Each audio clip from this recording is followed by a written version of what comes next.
Hi guys. ఈ వీడియోలో నేను ఎవరైతే ఆస్పిరెంట్స్ ఉంటారో టీజీపీఎస్సీ కానీ, ఏపీపీఎస్సీ కానీ, యూపీఎస్సీ కానీ, వేరే ఎస్ఎస్సి సిజిఎల్కి సంబంధించిన వాళ్ళు కానీ, ఆ ఆస్పిరెంట్స్ ఎప్పుడు అసలు ఈ కాంపిటేటివ్ ఫీల్డ్లోకి రావాలి ఆర్ ఎప్పుడు ప్రిపరేషన్ స్టార్ట్ చేయాలి, అండ్ సెకండ్ థింగ్ ఏంటిదంటే ఎప్పుడు ఎగ్జిట్ అవ్వాలి, the right time to exit అనేది ఎప్పుడు అనేది తెలుసుకోవాలని ఈ వీడియో నాకున్న ఎక్స్పీరియన్స్ బట్టి మీకు కొంచెం హెల్ప్ అవుతుందేమో అని ఒక చిన్న ప్రయత్నం. సో ఫస్ట్ జాయిన్ అవ్వడం, ఎప్పుడు జాయిన్ అవ్వాలి ఈ ఫీల్డ్లో?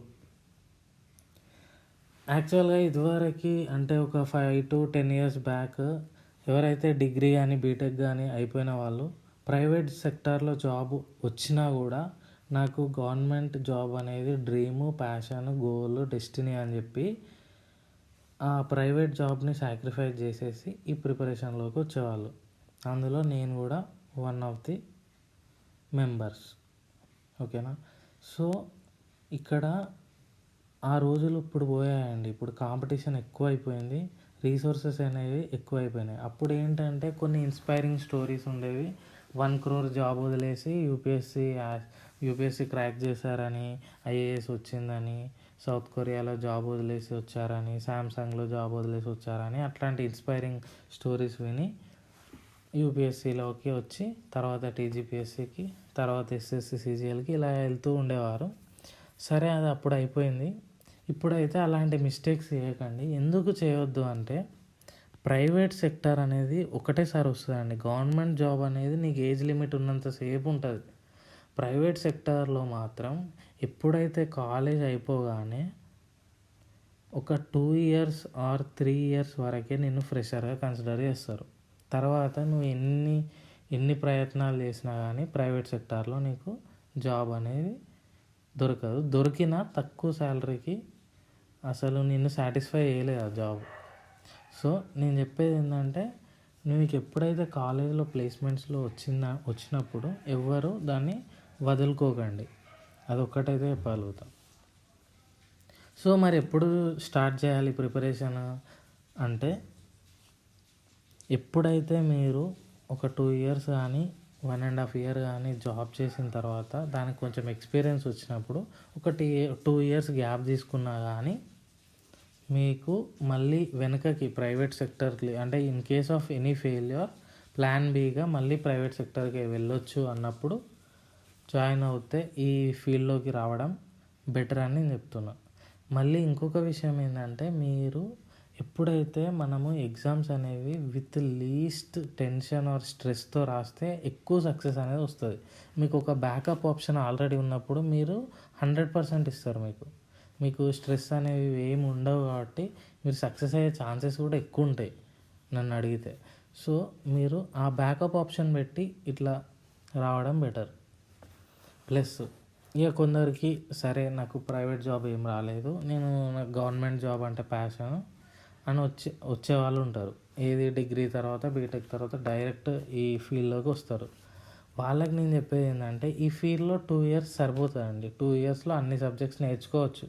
యూపీఎస్సీయే 1 yearలో క్రాక్ చేస్తుర్రు. మనం టీఎస్పీఎస్సీకి 2 years కానీ 2.5 years మ్యాక్సిమం ఇన్వెస్ట్ చేయాల్సిన టైం. తర్వాత మనము రియలైజ్ అవ్వాలి, కొంచెము రియాలిటీలోకి వచ్చి అలా 10 years 20 years ఈ ఫీల్డ్లోనే ఉండకుండా కొంచెం ఎగ్జిట్ అయ్యే ఆప్షన్ మనం వెతుక్కోవాలండి. మీరు 2 years తర్వాత మీరు ఒక కరెంట్ అఫైర్స్ అప్డేట్ అవుతూ ఏదో ఒక జాబ్ చేస్తూ ఉంటే మీకు సరిపోతుంది. ఏదైనా నోటిఫికేషన్స్ వచ్చినప్పుడు లీవ్ కానీ ఏమైనా బ్రేక్ కానీ తీసుకుంటే సరిపోతుంది. సో నేను చెప్పేది ఏంటంటే 2.5 years తర్వాత మీరు ఒక టెస్ట్ సిరీస్ అదో ఏదో ఎప్పుడైనా నోటిఫికేషన్ వస్తే రాసుకుంటూ వెళ్ళడం బెటర్ నన్ను అడిగితే.